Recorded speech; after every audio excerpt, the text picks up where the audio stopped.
Ya, melihat situasi Banjarnegara, memang Banjarnegara itu kota yang unik ya, Pak. Ya. Tidak semua orang bisa mencalonkan diri sebagai bupati. Ya. Dan yang mencalonkan diri sebagai bupati itu harus memang tahu betul sejarah dan apa sih Banjarnegara. Karena selama ini saya kecil di Banjarnegara, gede di Banjarnegara, bahkan saya mencari uang pun di Banjarnegara. Tahu perkembangan dari A sampai Y-nya tahu. Banjar itu bukan tempat main-main, Pak. Siapa yang salah bakal salah. Itu uniknya di Banjar. Sampai keadaan kondisi alam pun Banjar itu merupakan kondisi alamnya subur, tapi juga banyak yang gugur juga gitu. Jadi memang butuh keselarasan ya antara pemerintah dengan masyarakat harus selaras. Tidak boleh ada salah satu pun yang tidak berpihak ke masyarakat ataupun ke tanah Banjarnegara.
Assalamualaikum warahmatullahi wabarakatuh.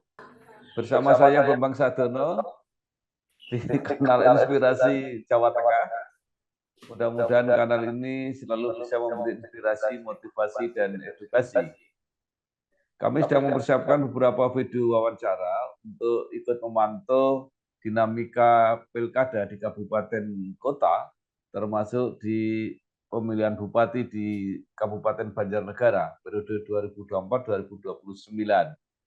Saat ini saya sudah bersama dengan salah seorang tokoh di Kabupaten Banjarnegara, yaitu Bapak Sigit Dwi Sasongko. Apa kabar Pak Sigit? Baik, alhamdulillah Pak Bambang, sehat-sehat. Ya. Pak Sigit ini adalah pengusaha, tapi yang juga aktif di bidang kesenian. Kalau tidak salah pernah menjadi atau masih menjadi Ketua Dewan Kesenian Banjarnegara. Ya, betul. Pengusaha di bidang peternakan dan jasa konstruksi, kemudian aktif di bidang politik, pernah menjadi kader Partai Nasdem dan PDI Perjuangan di Banjarnegara. Nah, Pak Sigit supaya lebih lengkap, mungkin bisa bercerita perjalanan karirnya baik di kegiatan bisnis, di kegiatan politik, atau di kegiatan kesenian. Monggo silakan Pak Sigit. Ya, terima kasih Pak Bambang. Kenalkan saya Sigit Dwi Sasongko ST, Sarjana Teknik. Kami kebetulan besar di Banjarnegara. Kami lahir di Banjarnegara 21 Maret 1972. Nah, pengalaman kami dalam organisasi memang dari tahun 2013 menjadi bendahara Partai Nasdem sampai 2015. Terus bergerak juga di bidang kontraktor. Dari 2015 kami bergerak, maksudnya secara kami punya CV itu di 2015 sampai sekarang, dan saya juga punya PT, dan kebetulan saya juga salah satu peternak kambing, dan ini saya tunjukkan nih, ini hasil kejuaraan peternakan kami, Pak. Kambing PE ya. Kemarin juara 1 tingkat nasional Piala Presiden. bercerita sedikit tentang saya. Kebetulan mungkin Bapak Bambang kenal dengan Bapak saya almarhum Bapak Juntaroso. Dulu sama-sama aktif di bidang kesenian, pepadi juga. Saya dulu pernah menemani Bapak di Semarang. Pas waktu itu Bapak Bambang kayaknya ketua padi Jawa Tengah ya. Dewan Kesenian. Dewan Kesenian ya. Itu Bapak almarhum ya. Saya hanya meneruskan Pak. Ya. Dari beberapa anggota semua menginginkan darah Pak Juntaroso untuk menjadi ketua Dewan Kesenian. Akhirnya memang aklamasi Pak. Tidak melalui pemilihan yang itu saya mulai dari 2022 sampai sekarang. Dan alhamdulillah sudah mulai bergerak. Bahkan nanti malam ini ada acara Sarasehan Budaya berkaitan dengan ikon Banjarnegara di gedung di gedung Balai Budaya Banjarnegara. Ya. Nanti malam. Nah, sedikit yang akan saya sampaikan berkaitan dengan profesi memang tidak begitu apa ya Pak, ya mungkin dikenal di kalangan masyarakat, saya dikenal sebagai kontraktor, lebih dikenal sebagai kontraktor dan budayawan.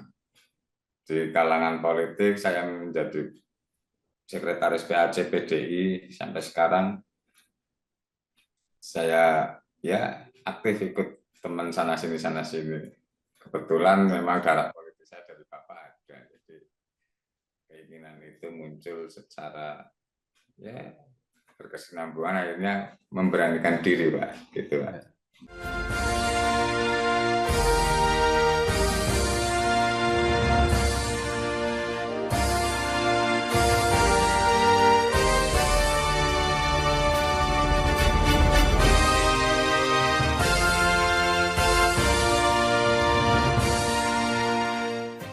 Baik. Nah, tadi yang menarik mengenai kambing Etawa tadi Pak ya, sampai menjadi juara. Itu bisa diceritakan apakah peternakannya itu apa namanya, peternakan massal seperti itu atau hanya apa mencari yang kualitasnya bagus seperti itu? Awal kami memang mencari bibit yang bagus Pak. Ya. Ada bibit yang bagus, terus kami memang breeding. Ini sudah mulai breeding, maksudnya sih belum lama Pak kita ya. Kambing PE ini. Cuma memang luar biasa apa dari segi pemeliharaannya melebihi anak sendiri Pak. Biaya semua. Iya. Jadi memang perawatan dari segi bulu semuanya, ukuran itu diperhitungkan terus. Jadi memang harus cari turunan atau darah yang memang darah juara Pak. Itulah yang mahal di situ Pak, untuk apa menjaga stamina dan bulu itu juga butuh perawatan ekstra. Dan kandangnya pun beda dengan kandang-kandang kambing biasa. Selalu bersih, selalu ya hampir dikatakan nggak bau kalau masuk ke kandang. Ya. Ya. Baik, sekarang kita cerita tentang pilkada. Pak Sigit salah seorang yang juga mencalonkan diri sebagai Bupati Banjarnegara. Nah, kira-kira apa yang akan dicapai dan bagaimana peluangnya, Pak Sigit? Ya, Pak. Ya, melihat situasi Banjarnegara, memang Banjarnegara itu kota yang unik ya, Pak. Ya. Tidak semua orang bisa mencalonkan diri sebagai bupati. Ya. Dan yang mencalonkan diri sebagai bupati itu harus memang tahu betul sejarah dan apa sih Banjarnegara. Karena selama ini saya kecil di Banjarnegara, gede di Banjarnegara, bahkan saya mencari uang pun di Banjarnegara. Tahu perkembangan dari A sampai Y-nya tahu. Banjar itu bukan tempat main-main, Pak. siapa yang salah bakal salah. Hmm. Uniknya di Banjar. Sampai keadaan kondisi alam pun Banjar itu merupakan kondisi alamnya subur, tapi juga banyak yang gugur juga gitu. Jadi memang butuh keselarasan ya antara pemerintah dengan masyarakat harus selaras. Tidak boleh ada salah satu pun yang tidak berpihak ke masyarakat ataupun ke tanah Banjarnegara. Yang mendorong saya untuk maju ke pilkada ini ya tergerak memang mengikuti dari zaman Pak Jasri sampai Pak Budi Sarono kemarin. Perkembangannya memang hampir dikatakan stuck ya, ekonominya begitu-begitu saja, perkembangannya juga begitu, padahal semakin pertumbuhan penduduknya semakin banyak. Harusnya fasilitas ataupun infrastruktur yang lainnya harusnya secepat pertumbuhan manusianya itu harus diimbangi. Penduduk sekarang kan di Banjar itu 1.040.000 sekitar itu. Dan kemiskinan di Banjarnegara yang menjadi perhatian kami adalah 60.000, hampir 60.000 pengangguran Pak sekarang. Faktor pengangguran itulah yang membuat kami Pak seperti ini Banjarnegara, padahal terlihat makmur, terlihat subur, tapi di perjalanan kehidupan di Banjarnegara banyak sekali masyarakat yang di bawah jauh kemiskinan. Nah, itu dibuktikan dengan kemarin saya mengikuti RPJMD itu 16% tingkat kemiskinan di Banjar, masih di bawah Jawa Tengah, Pak. Jadi sangat riskan dan sangat miris. Kurangnya lapangan pekerjaan juga. Memang itu butuh pemikiran, tidak bisa instan. Cuma memang butuh orang-orang yang peduli benar secara berkesinambungan dengan masyarakat serta pemerintah harus bisa membangun itu, Pak. Dan regulasi ini yang harus ada beberapa yang harus diperbaiki, bukan diperbaiki lah yang berpihak ke masyarakat.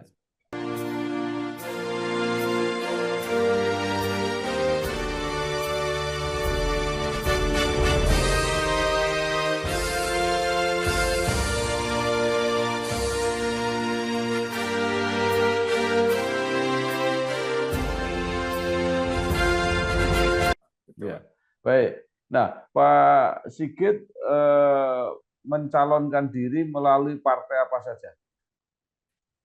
Saya mendaftar dari Partai Gerindra, PAN, P3, terus Nasdem, dan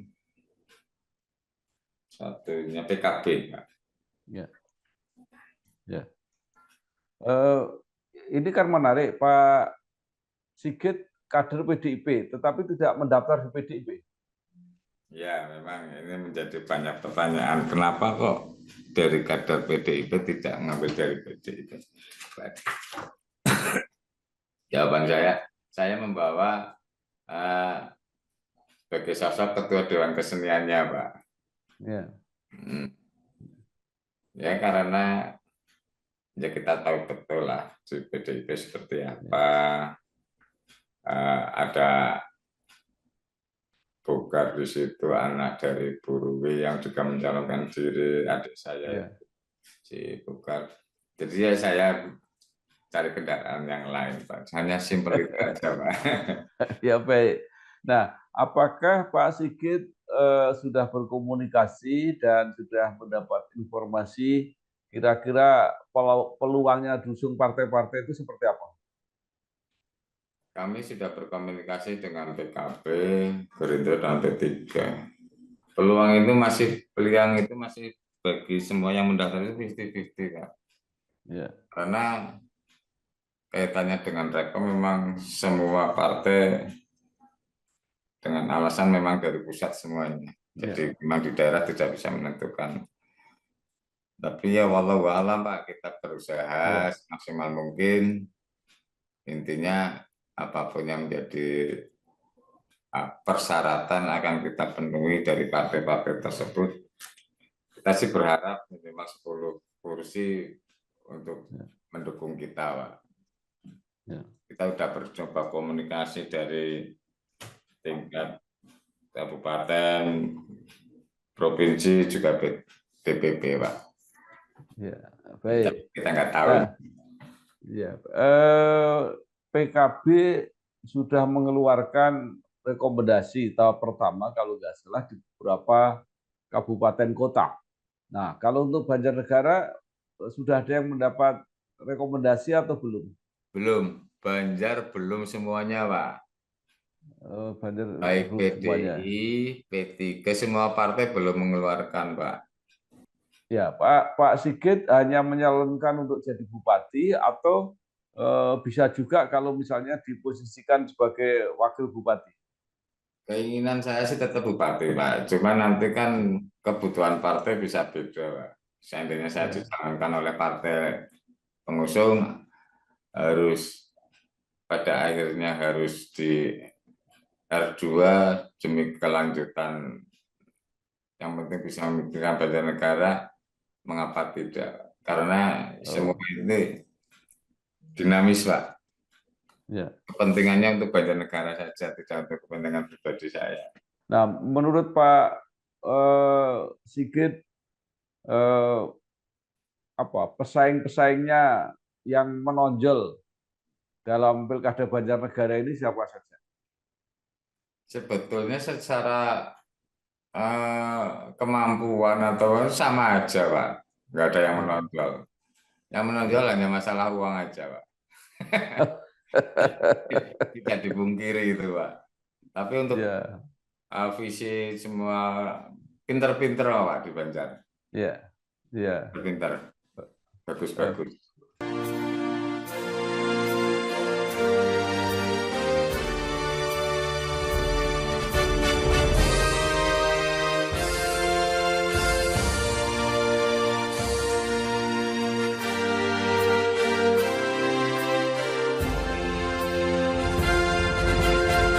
Baik, perbedaannya hanya di masalah uang. Finansial. Tetapi justru itu yang termasuk yang penting. Nah, bagaimana nanti Pak Sigit menghadapi perbedaan itu? Karena masyarakat katanya cenderung pragmatis dan transaksional. Nah, kebetulan ada beberapa teman yang seniman semua itu lagi berusaha untuk mencoba. Kemarin sudah diuji coba di desa daerah Tambakan, daerah Madukoro, tanpa politik uang, Pak, pas Pilkades, ternyata bisa. Tanpa uang 1% pun ternyata bisa. Kenapa dari yang kecil ini tidak bisa harus bisa kita kembangkan? Ya kalau sekarang gini, Pak, seandainya orang mau mencalonkan diri, harus kaya raya dulu. Adilkah ini, Pak? Gitu. Ya. Jadi memang kebutuhan masyarakat di bawah itu muncul memang statement yang mbak sekali-kali usah nganggo duit. Memang bicara ini program dan ini. Karena kalau sudah bicara duit memang rusak, Pak. Ya. Kita sudah bisa melihat sendiri lah efek dari semua itu. Di Banjar sendiri kemarin terjadi seperti itu kan efek dari itu semua, Pak. Ya. Yang dikorbankan siapa? Tentunya masyarakat, bukan yang lain. Ya, ada beberapa kelompok yang ingin terjadi pilkada di Banjar itu tanpa uang, gimana caranya? Ya. Itu ada beberapa kelompok dari seniman dan beberapa kontraktor semua menginginkan itu sebetulnya, Pak. Ya. Ya kembali lagi karena semua yang bicara itu memang untuk rekom saja duit, Pak. Memang uang itu simbol keadilan, Pak. Iya, uang itu simbol keadilan. Jadi kalau memang nggak adil uang itu turun, ya itu jadi gejolak, Pak. Iya. Dari pusat artinya, daerah aja, di rumah pun kalau uang kasihnya nggak adil juga. Ya. Jadi keadilan di uang itu. Ya. Jadi menurut Pak Sigit untuk rekom saja sudah harus mempersiapkan uang. Iya. Harus mempersiapkan uang. Cuma Gerindra kemarin yang nanti rekom turun baru uang, baru bicara masalah ngurusin partai. Yang lainnya bicara uang dulu, Pak. Sekarang takutnya gini, Pak. Banyak sekali kan kayak anggota dewan di Banjar. Lulus SMA dibiayai jadi. Nyatanya nggak ada progres atau regulasi yang berarti buat masyarakat. Jadi yang itu yang harus kesadaran itu yang harus memang perlu perjuangan dan bertahap itu, Pak. Memang untuk sekarang memang masih dalam politik ya uang yang berperang di situ. Baik. Nah, apa yang ingin Pak Sigit sampaikan kepada masyarakat Banjarnegara supaya di dalam pilkada nanti tidak semata-mata dengan pertimbangan uang? Ya, keinginan saya pribadi, saya ingin sebetulnya pemilihan calon bupati, ayolah kita lihat figur, kita lihat visi dan misinya, dan seperti apa sih kehidupan kesehariannya, itu harus masyarakat harus tahu. Jadi tidak melulu harus dengan uang, karena memang apa-apa perlu uang, tapi tidak semuanya harus dengan uang. Tidak dipungkiri memang masyarakat Banjar ya memang karena tingkat kemiskinan dan tingkat penganggurannya begitu banyak, faktor itulah yang menyebabkan, Pak. Jadi itu menjadi perhatian. Saya yakin kalau semua sudah makmur, semua sudah bisa mencukupi kehidupan keluarganya, insya Allah nggak ada politik uang, Pak. Karena semuanya bangun ngapain mikirin. Nah, berkaitan dengan itu memang itu upaya pemerintah harus memang menggalakkan. Ya gimana caranya Banjarnegara itu harus hidup dan bisa memakmurkan masyarakatnya dengan penghasilan yang bisa untuk memenuhi darinya. Itu.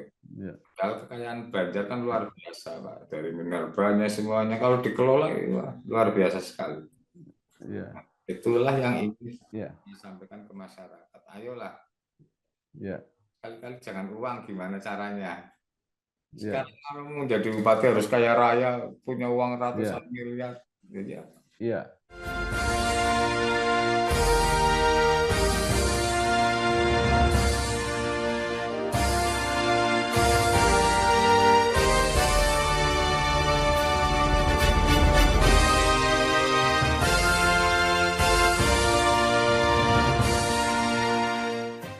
Atau apakah karena diharapkan yang jadi bupati itu sudah mampu, sudah selesai dengan dirinya sendiri, supaya nanti kalau menjabat justru tidak mencari uang dari jabatannya, Pak?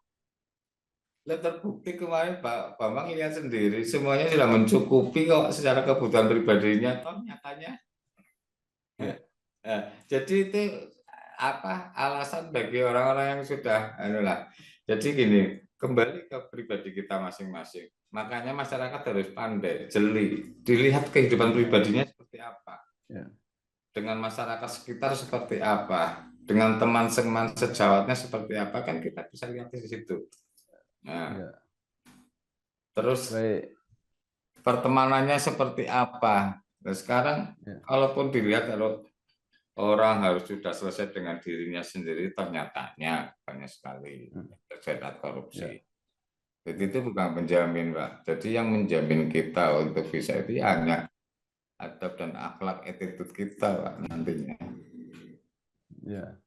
Baik, terakhir Pak Sigit, nanti seandainya Pak Sigit benar-benar terpilih, apa yang akan dilakukan?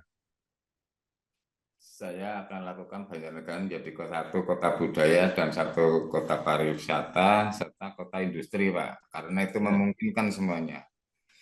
Dan saya menginginkan pendaftaran ke pabrik-pabrik tidak harus dengan syarat ijazah, Pak. Kasihan. Kecuali dengan keahlian tertentu yang disyaratkan di situ harus tenaga sarjana itu perlu. Tapi untuk tenaga nggak ini itu masa harus pakai. Kan kasihan. Itu harus pemerataan itu harus ada, Pak. Terima kasih Pak Sigit Dwi Sasongko, seorang pengusaha muda, tokoh kesenian, yang menyatakan keinginannya untuk mengabdi kepada Banjarnegara dan mengharapkan bisa bersih tanpa money politik, tanpa mahar. Kalau sukses benar-benar untuk mengabdi dan bermanfaat pada masyarakat Banjarnegara. Sekali lagi terima kasih Pak Sigit, sukses. Barangkali Allah mendengar Pak untuk iya. Ya, semua malam Pak. Jadi harus mengikuti tren apa yang kita uang ya siap-siap, cuma lebih baik jangan pakai uang. Terima kasih. Wassalamualaikum warahmatullahi wabarakatuh. Waalaikumsalam warahmatullahi wabarakatuh. Sehat-sehat Pak.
Ya, Pak. Ya, melihat situasi Banjarnegara, memang Banjarnegara itu kota yang unik ya Pak. Tidak semua orang bisa mencalonkan diri sebagai bupati. Dan yang mencalonkan diri sebagai bupati itu harus memang tahu betul sejarah dan apa sih Banjarnegara. Karena selama ini saya kecil di Banjarnegara, gede di Banjarnegara, bahkan saya mencari uang pun di Banjarnegara. Tahu perkembangan dari A sampai Y-nya tahu. Banjar itu bukan tempat main-main, Pak. Siapa yang salah bakal salah. Itu uniknya di Banjar. Sampai keadaan kondisi alam pun, Banjar itu merupakan kondisi alamnya subur, tapi juga banyak yang gugur juga gitu. Jadi memang butuh keselarasan ya antara pemerintah dengan masyarakat, harus selaras. Tidak boleh ada salah satu pun yang tidak berpihak ke masyarakat ataupun ke tanah Banjarnegara.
Assalamualaikum warahmatullahi wabarakatuh.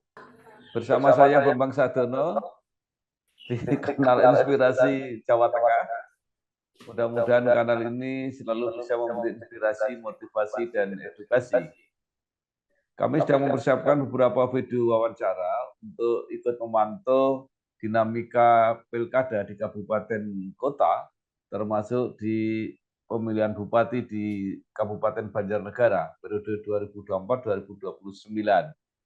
Saat ini saya sudah bersama dengan salah seorang tokoh di Kabupaten Banjarnegara, yaitu Bapak Sigit Dwi Sasongko. Apa kabar Pak Sigit? Baik, alhamdulillah Pak Bambang, sehat-sehat. Ya, Pak Sigit ini adalah pengusaha, tapi yang juga aktif di bidang kesenian. Kalau tidak salah pernah menjadi atau masih menjadi Ketua Dewan Kesenian Banjarnegara. Ya, betul. Pengusaha di bidang peternakan dan jasa konstruksi, kemudian aktif di bidang politik, pernah menjadi kader Partai Nasdem dan PDI Perjuangan di Banjarnegara. Nah, Pak Sigit supaya lebih lengkap, mungkin bisa bercerita perjalanan karirnya baik di kegiatan bisnis, di kegiatan politik, atau di kegiatan kesenian. Monggo silakan Pak Sigit. Ya, terima kasih Pak Bambang. Perkenalkan saya Sigit Dwi Sasongko ST, Sarjana Teknik. Kami kebetulan besar di Banjarnegara.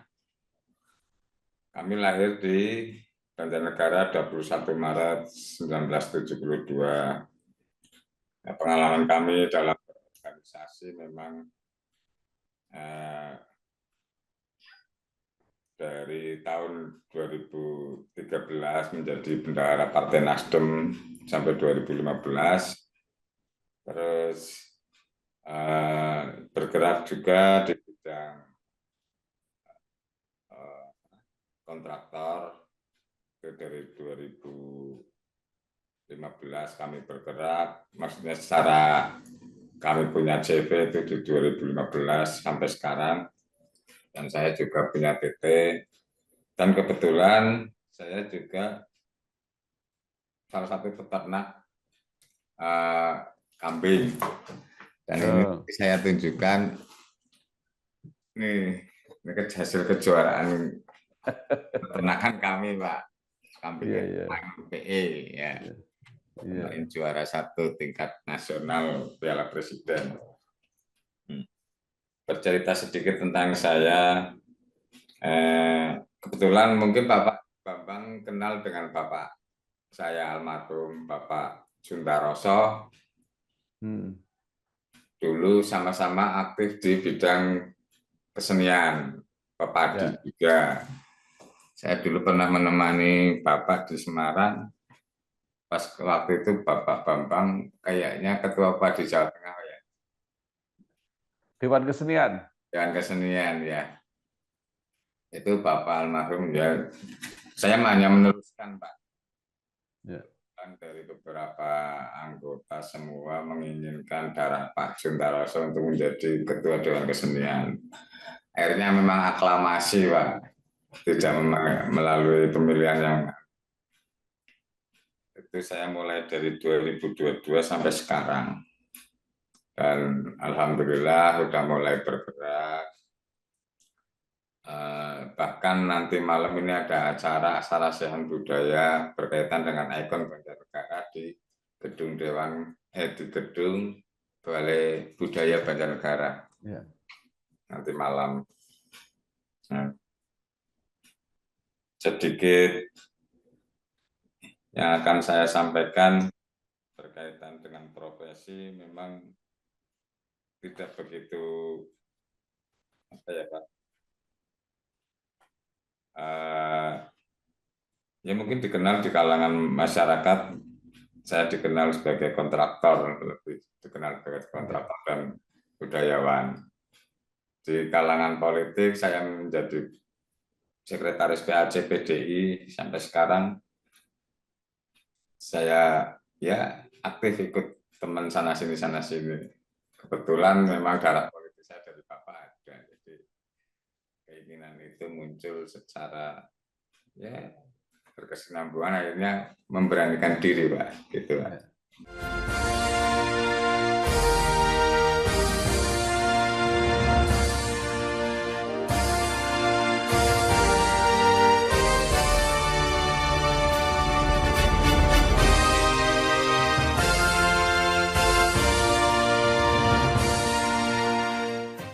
Baik. Nah, tadi yang menarik mengenai kambing Etawa tadi, Pak ya, sampai menjadi juara.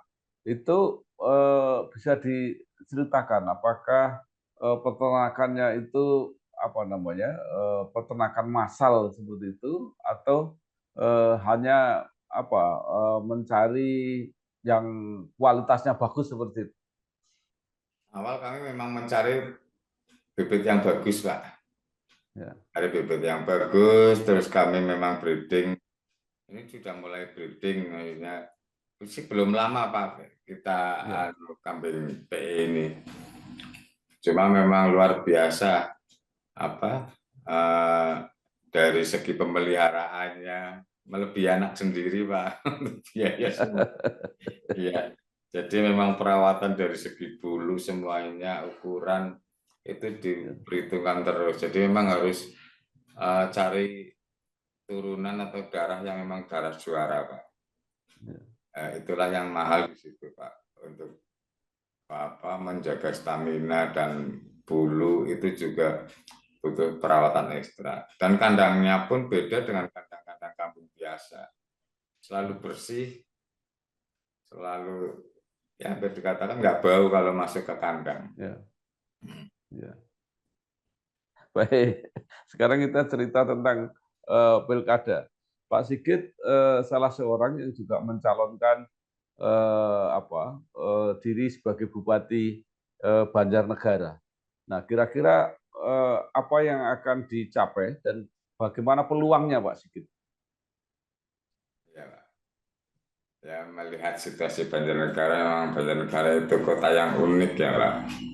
Ya. Tidak semua orang bisa mencalonkan diri sebagai bupati. Ya. Dan yang mencalonkan diri sebagai bupati itu harus memang tahu betul sejarah dan apa sih Banjarnegara. Karena selama ini saya kecil di Banjarnegara, gede di Banjarnegara, bahkan saya mencari uang pun di Banjarnegara. Tahu perkembangan dari A sampai Y-nya tahu. Banjar itu bukan tempat main-main, Pak. Siapa yang salah bakal salah. Itu uniknya di Banjar.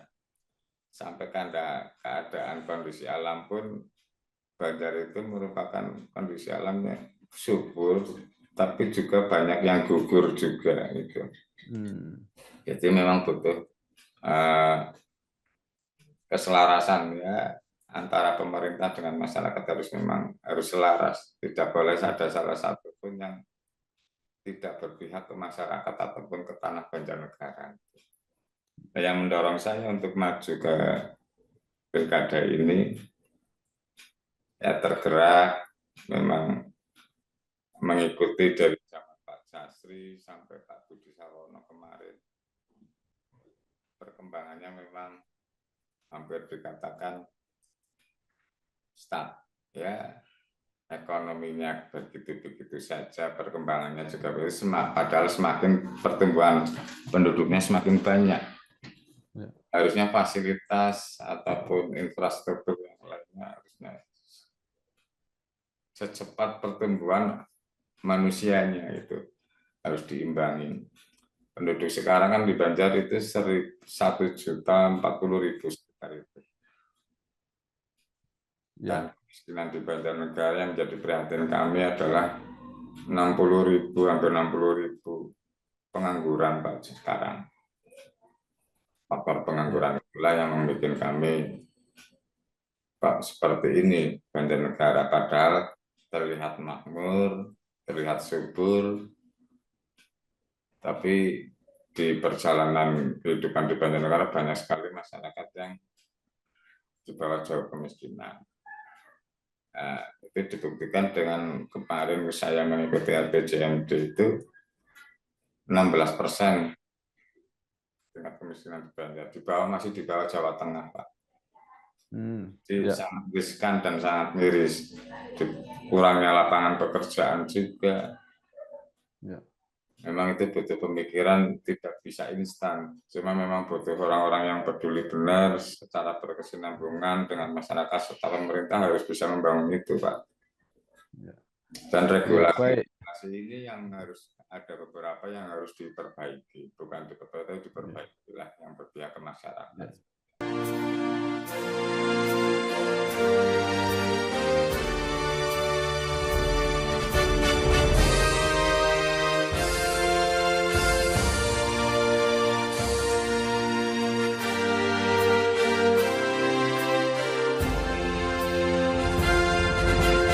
Ya, baik. Nah, Pak Sigit mencalonkan diri melalui partai apa saja? Saya mendaftar dari Partai Gerindra, PAN, P3, terus Nasdem, dan satunya PKB. Ya. Ya. Ini kan menarik, Pak Sigit kader PDIP, tetapi tidak mendaftar di PDIP. Ya, memang ini menjadi banyak pertanyaan. Kenapa kok dari kader PDIP tidak mengambil dari PDIP?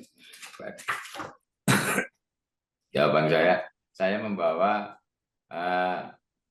sebagai sosok ketua Dewan Keseniannya, Pak. Ya. Ya, karena ya kita tahu betul lah di PDIP seperti apa. Ada Bogor di situ, anak dari Bu Ruwi yang juga mencalonkan diri, adik saya si Bogor. Jadi ya saya cari kendaraan yang lain, Pak. Hanya simpel itu aja, Pak. Ya, baik. Nah, apakah Pak Sigit sudah berkomunikasi dan sudah mendapat informasi kira-kira peluangnya dusung partai-partai itu seperti apa? Kami sudah berkomunikasi dengan PKB, Gerindra, dan P3. Peluang itu masih bagi semua yang mendaftar itu 50-50, Pak. Ya. Karena kaitannya dengan Rekom memang semua partai dengan alasan memang dari pusat semuanya. Jadi memang di daerah tidak bisa menentukan. Tapi ya walau alam, Pak, kita berusaha semaksimal mungkin. Intinya apapun yang menjadi persyaratan akan kita penuhi dari partai-partai tersebut. Kita sih berharap minimal 10 kursi untuk mendukung kita, Pak. Kita sudah bercoba komunikasi dari tingkat kabupaten, provinsi, juga DPP, Pak. Ya, baik. Kita nggak tahu. Ya, PKB sudah mengeluarkan rekomendasi tahap pertama kalau nggak salah di beberapa kabupaten kota. Nah, kalau untuk Banjarnegara sudah ada yang mendapat rekomendasi atau belum? Belum, Banjar belum semuanya, Pak. Baik PDI, P3, semua partai belum mengeluarkan, Pak. Ya, Pak Sigit hanya menyalonkan untuk jadi bupati atau bisa juga kalau misalnya diposisikan sebagai wakil bupati? Keinginan saya sih tetap bupati, Pak. Cuma nanti kan kebutuhan partai bisa beda, Pak. Seandainya saya dicalonkan oleh partai pengusung, pada akhirnya harus di R2 demi kelanjutan. Yang penting bisa memikirkan Banjarnegara, mengapa tidak? Karena semua ini dinamis, Pak. Ya. Kepentingannya untuk Banjarnegara saja, tidak untuk kepentingan pribadi saya. Nah, menurut Pak Sigit, pesaing-pesaingnya yang menonjol dalam Pilkada Banjarnegara ini siapa saja? Sebetulnya secara kemampuan atau sama aja, Pak. Nggak ada yang menonjol. Yang menonjol hanya masalah uang aja, Pak. Tidak dipungkiri itu, Pak. Tapi untuk visi semua pinter-pinter, Pak, di Banjar. Iya. Pinter. Bagus-bagus.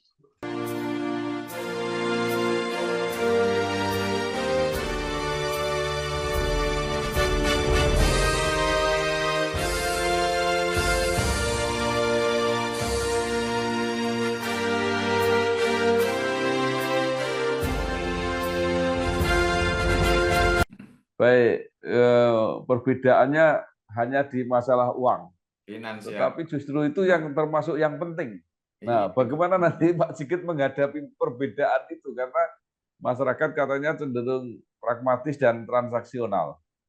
nah kebetulan ada beberapa teman yang seniman semua itu lagi berusaha untuk mencoba, kemarin sudah diuji coba di desa eh, daerah Tambakan, daerah Madukoro, tanpa politik uang Pak Pas Pilkades, ternyata Ya. bisa. Hmm. Tanpa uang sepersen pun ternyata bisa. Kenapa dari yang kecil ini bisa tidak bisa harus bisa kita kembangkan? Ya kalau sekarang gini Pak, seandainya orang mau mencalonkan diri harus kaya raya dulu. Hmm. Adilkah ini Pak? Gitu. Ya. Jadi memang kebutuhan masyarakat di bawah itu muncul memang statement yang mbak sekali-kali harus nganggo duit. Memang bicara ini program dan ini. Karena kalau sudah bicara duit memang rusak Pak. Ya. Kita sudah bisa melihat sendiri lah efek dari semua itu. Di Banjar Ya. sendiri kemarin terjadi seperti itu kan efek dari itu semua Pak. Ya. Yang dikorbankan siapa? Tentunya masyarakat bukan yang lain. Ya. Ya. Ya, ada beberapa kelompok yang ingin terjadi pilkada di Banjar itu tanpa uang gimana caranya. Ya. Itu ada beberapa kelompok dari seniman dan beberapa kontraktor semua menginginkan itu sebetulnya Pak. Ya. Cuma ya kembali lagi karena semua yang bicara itu memang untuk rekom saja duit. Pak. Memang uang itu simbol keadilan Pak. Iya, uang itu simbol Baik. keadilan. Jadi Ya. kalau memang nggak adil uang itu turun ya itu jadi gejolak Pak. Ya. Ya. Dari pusat ataupun Artinya, daerah apa aja, pokoknya di rumah pun kalau uang kasihnya nggak adil juga ya. jadi Ja- nah, itu lambang keadilan di ja- uang itu. ya. Jadi menurut Pak Sigit, untuk rekom saja sudah harus mempersiapkan uang. Iya, Hmm. harus mempersiapkan uang. Cuma Gerindra kemarin yang nanti rekom turun baru uang, baru bicara masalah ngurusin partai. Yang lainnya bicara uang dulu, Pak. Sekarang takutnya gini, Pak. Banyak sekali kan kayak anggota Dewan di Banjar. Lulus Ya. SMA dibiayai jadi. Ya. Nyatanya nggak ada progres atau regulasi yang berarti buat masyarakat. Ya. Jadi yang itu yang harus kesadaran itu yang harus memang perlu perjuangan dan bertahap itu Pak. Ya. Memang untuk sekarang memang masih dalam politik ya uang yang berperan di situ. Ya. Baik. Nah, apa yang ingin Pak Sigit sampaikan kepada masyarakat Banjarnegara supaya di dalam pilkada nanti tidak semata-mata dengan pertimbangan uang? Ya keinginan saya pribadi, saya ingin sebetulnya pemilihan calon bupati, ayolah kita lihat figur, kita lihat visi dan misinya, dan seperti apa sih kehidupan kesehariannya itu harus masyarakat harus tahu. Jadi tidak melulu harus dengan uang karena memang apa-apa perlu uang tapi tidak semuanya harus dengan uang. Tidak dipungkiri memang masyarakat Bandar ya memang karena tingkat kemiskinan dan tingkat penganggurannya begitu banyak, faktor itulah yang menyebabkan Pak. Jadi itu jadi prihatin. Saya yakin kalau semua sudah makmur, semua sudah bisa mencukupi kehidupan keluarganya, insya Allah nggak ada politik uang, Pak. Karena semuanya bangun ngapain mikirin. Nah, berkaitan dengan itu memang itu upaya pemerintah harus memang menggalakkan. Ya gimana caranya Banjarnegara itu harus hidup dan bisa memakmurkan masyarakatnya dengan penghasilan yang bisa untuk memenuhi dirinya. Itu. Kalau kekayaan Banjar kan luar biasa, Pak. Dari mineralnya semuanya kalau dikelola luar biasa sekali. Ya. Itulah yang ingin Ya. disampaikan ke masyarakat. Ayolah, Ya. kali-kali jangan uang, gimana caranya? Ya, Sekarang kalau mau jadi bupati harus kaya raya, punya uang ya, ratusan miliar. Jadi apa? ya.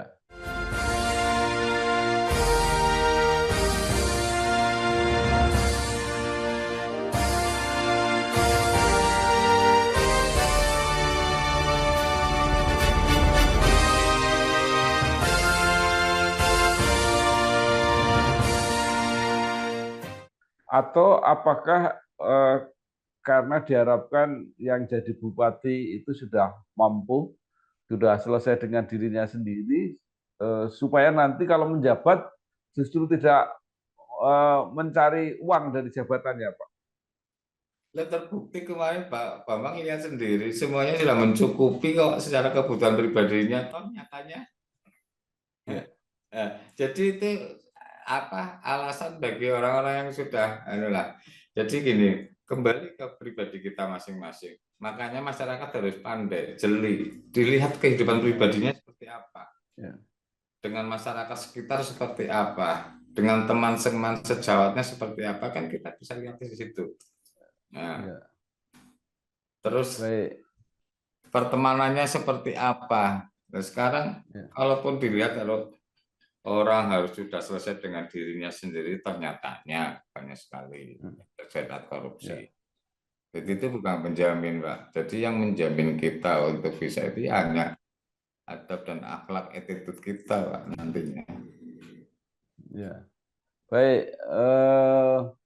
Terakhir, Pak Sigit, nanti seandainya Pak Sigit benar-benar terpilih, apa yang akan dilakukan?